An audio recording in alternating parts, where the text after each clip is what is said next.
شکریہ جناب اسپیکر. اعوذ باللہ من الشیطان الرجیم. بسم اللہ الرحمن الرحیم. وَلَنَبْلُوَنَّكُمْ بِشَيْءٍ مِّنَ الْخَوْفِ وَالْجُوعِ وَنَقْصٍ مِّنَ الْأَمْوَالِ وَالْأَنفُسِ وَالثَّمَرَاتِ وَبَشِّرِ الصَّابِرِينَ الَّذِينَ إِذَا أَصَابَتْهُمْ مُصِيبَةٌ قَالُوا إِنَّ لِلَّهِ وَإِنَّا إِلَيْهِ راجعون أُولَٰئِكَ عَلَيْهِمْ صَلَوَاتٌ مِّن رَّبِّهِمْ وَرَحْمَةٌ وَأُولَٰئِكَ هُمُ الْمُهْتَدُونَ. صدق اللہ العظیم.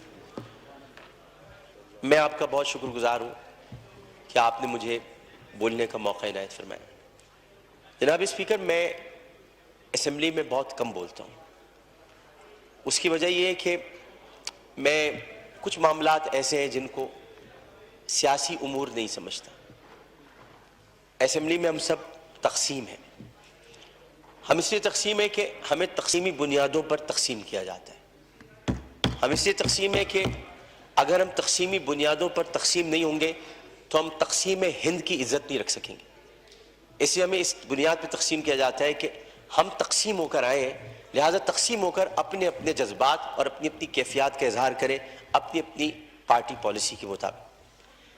اسمبلی ہم سب کے لیے بولنے کے لیے اس لیے بھی ضروری ہے کہ ہم سب ان جگہوں سے منتخب ہو کر آئے جہاں کے لوگوں نے ہمیں اپنا درد سنانے کے لیے بھیجا. میں آپ سے آج اس لیے بولنے کی اجازت مانگ رہا تھا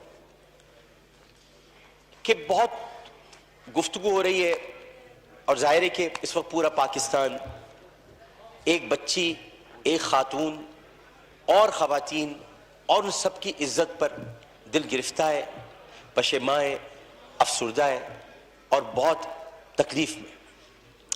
میں بھی کہتا ہوں کہ عرش والے میری توقیر سلامت رکھنا، فرش کے سارے خداؤں سے الجھ بیٹھا.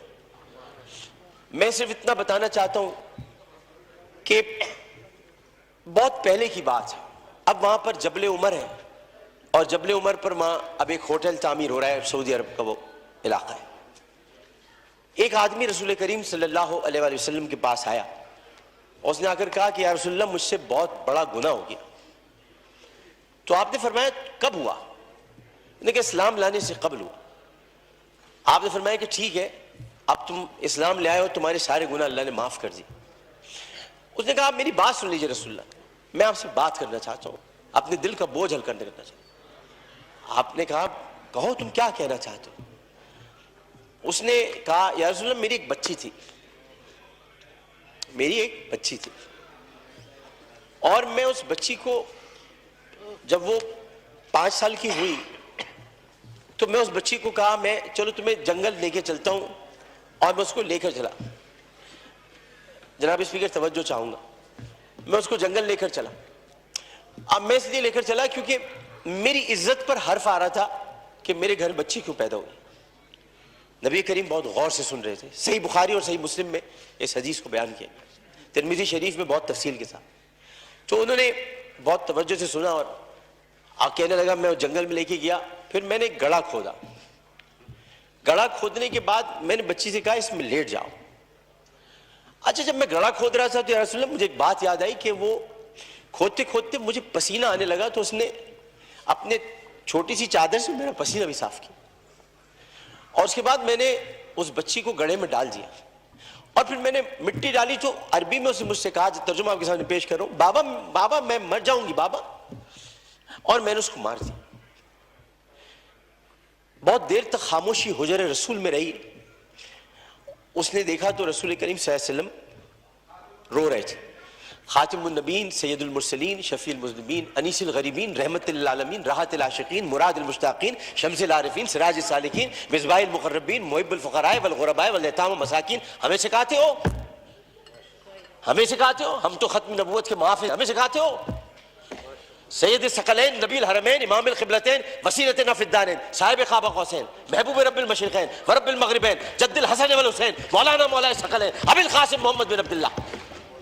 پر درمیان میں نہ بولو، حدیث کے درمیان نہیں بولو. اس کے بعد نبی کریم صلی اللہ علیہ وسلم نے یہ کیا کہ ان کے زار و قطار آنسو بہنے لگے اور انہوں نے کہا کہ قسم اس پروردگار کی جس کے قبضے میں محمد کی جان ہے صلی اللہ علیہ وسلم، اگر تو اسلام نہ لاتا تو میں تجھے سر عام سب کے سامنے تیری گردن اڑواتا. یعنی مطلب یہ ہوا کہ نبی کریم نے بہت پہلے بتا دیا تھا کہ بچیوں کے ساتھ ظلم کرنے والوں کو سر عام ان کی گردن کاٹی جائے گی. یہ اصول متعین کر دیا تھا محمد مصطفیٰ, یہ سزا متعین کر دی. ظلم کرنے والا جناب اسپیکر کوئی صنف نہیں رکھتا. خدا کے لیے اسے مرد نہ کہے, خدا کے لیے اسے عورت نہ کہے. ظالم کی صنف نہیں ہوتی, ظالم کی صنف نہیں ہوتی, ظالم نہ مرد ہوتا ہے.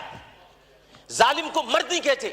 میرے بھائی نے کہا ہے فیصل وارڈن نے میں نامرد بنا دوں گا. ارے وہ تو ہے ہی نامرد جو عورتوں کی عزت لوٹتے, انہیں کیا نامرد بناؤ, وہ تو ہے ہی نامرد. ہم ظالم کی صنف مقرر کر کے معاشرے کو پھر تقسیم کرتے ہیں.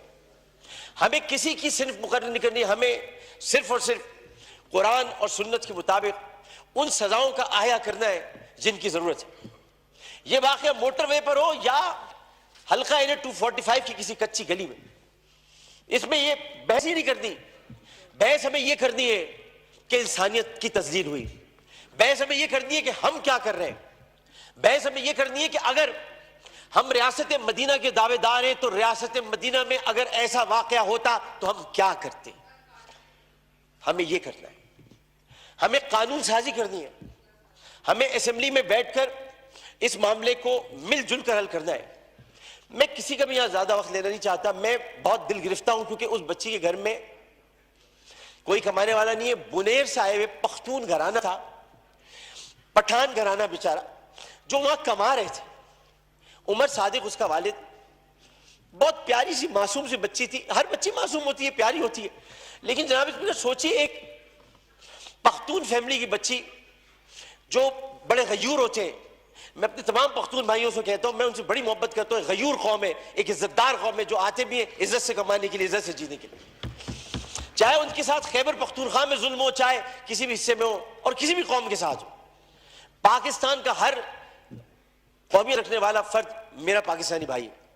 اور میں یہ کہتا ہوں کہ وہ بچی ایک دن جب اس کمرے میں رات بھر اس کو بند کر کے رکھا گیا ہوگا اور پھر اس کو درندگی کے ساتھ اس کی عصمت دری کرنے کے بعد اس کو جب زندہ جلایا ہوگا تو کتنی تکلیف ہوئی ہوگی اس معصوم سی بچی مروہ کو. جبکہ قرآن کہتا ہے ان الصفا والمروہ من شعائر اللہ. جب اللہ نے دو پہاڑوں کو مروہ اور صفا کو عزت دے دی تو پھر ان کی عزت کیوں نہ اتاری جائے جنہوں نے پہاڑوں کے نام پر عزت دینے والے پروردگار کی پیدا کی ہوئی مروہ کو بے دردی کے ساتھ اس کی عصمت دری کی. ان کی عزت کیوں نہ اچھالی جائے, ان کی گردن کیوں نہ کاٹی جائے, ان کو سر عام پھانسی کیوں نہ دی جائے. جناب اسپیکر, میں آپ سے صرف یہ بات کہنا چاہتا ہوں. میں شکریہ ادا کرتا ہوں اپوزیشن بینچز کا بھی, میں شکریہ ادا کرتا ہوں اپنی پارٹی کا بھی, میں سب کا شکریہ ادا کرتا ہوں کہ جو اس وقت اس درد کو سمجھ رہے ہیں, جو درد کو سمجھ کر بات کر رہے ہیں, اور جو نہیں چاہتے کہ اس وقت سیاست ہو. ہم میں سے کوئی نہیں چاہتا. اور جو ان باتوں پر سیاست کرے گا معذرت کے ساتھ, پھر وہ سیاست کر رہا ہے, عبادت نہیں کر رہا. وہ عبادت نہیں کر رہا. یہ اس وقت عبادت کا مرحلہ ہے, اور عبادت صرف 5 وقت پروردگار کے سامنے سر جھکانے کا نام نہیں ہے.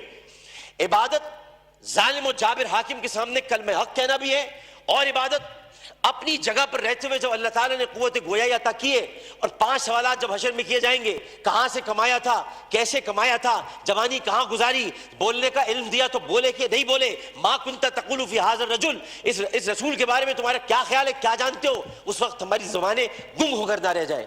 اس لیے ہمیں اپنی اپنی جگہ پر رہتے ہوئے اس کو عبادت سمجھ کر اپنا حق ادا کرنا ہے. میں اتنا کہنا چاہوں گا آخر میں, جناب اسپیکر, میں اس ایوان سے ہاتھ جوڑ کر مطالبہ کرتا ہوں, بحیثیت ان کا ساتھی, بحیثیت رکن قومی اسمبلی, انہی کا ساتھی, انہی کا بھائی ہوں, اپنی بہنوں کا بھائی ہوں, اپنے جو ہمارے اپوزیشن والے ان کی بہنوں کا بھائی ہوں. صرف اتنا کہنا چاہتا ہوں کہ اس اسمبلی میں ہم پتہ نہیں کب رہے, کب تک رہے, کیا رہے, ہمیں نہیں پتا, لیکن ہم جتنے دن بھی رہے یہ اسمبلی ایک تاریخ بن جائے کہ ہم نے, یہ اسمبلی نے قرارداد منظور کی تھی اور بل بنایا تھا کہ بچیوں کو میں ہر قتل کی بات ہے, بچیوں کی عصمت دری کرنے والوں کو سر عام سزائے موت دی جائے. شکریہ جناب. جی خواجہ صاحب, میں تھوڑا مفتی شکور کو دے دوں.